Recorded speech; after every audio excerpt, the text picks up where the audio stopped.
That's what he said about this parliament. Honorable Speaker, just like the Deputy President, I'm a student of literature, having been taught by the late Wasamba Were and the late Professor Imbuga.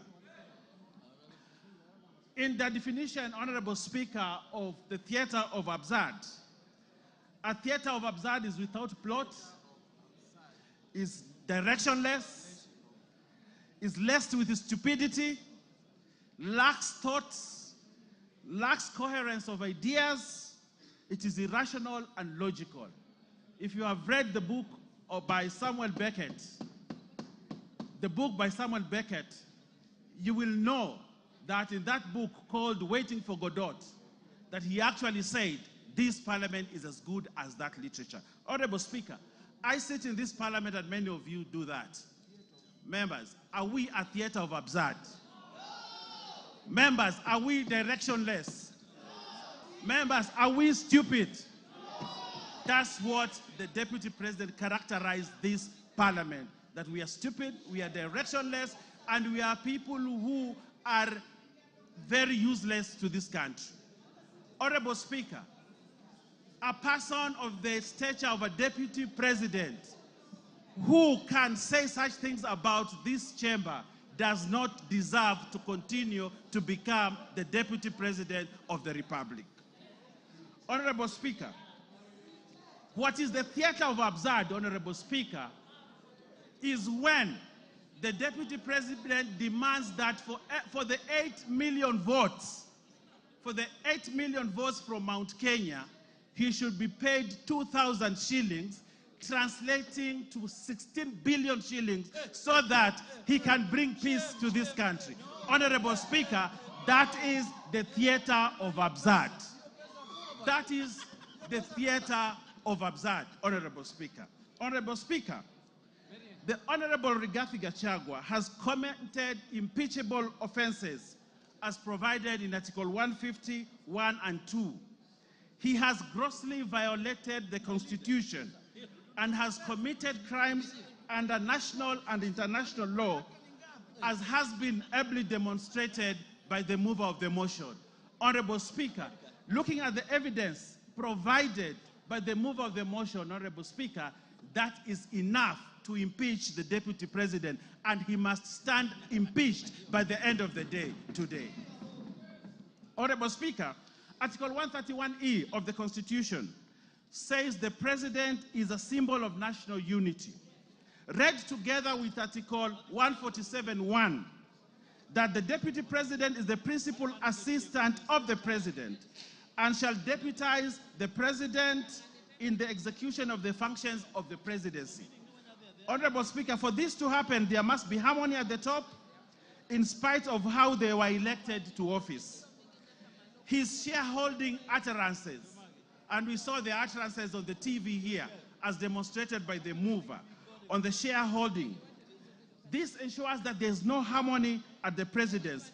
But what the Deputy President wants to do is to balkanize this country.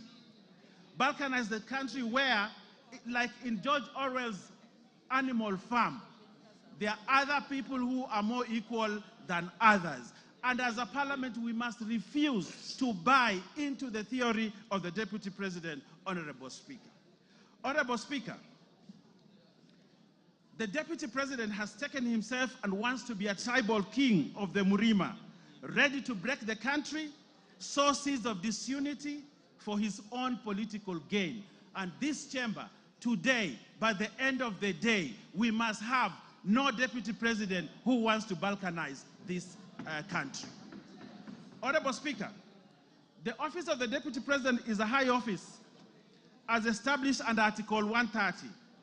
The authority of his office must be exercised within the provisions of Article 10(2), which anchors the principle of national unity as core. The holder of this office must exercise this article at the highest level ever. Honorable Speaker, as Deputy President, he must be beyond reproach. Like Caesar's wife, Honorable Speaker, like Caesar's wife, he must be above any form of suspicion, beyond reproach. But, Honorable Speaker, the utterances and the actions of the Deputy President brings his reputation to disrepute because he has sown sort of disunity and he has taken a trajectory that is likely to bring balkanization of this country. For that, Honorable Speaker, we cannot continue to have a Deputy President who cannot uphold the oath of his office, and therefore Rigathi Gachagua must go. Honorable Speaker, if you look at the story of Pompey, the wife of Julius Caesar, you realize that although she had been accused of sacrilege, but the court acquitted her.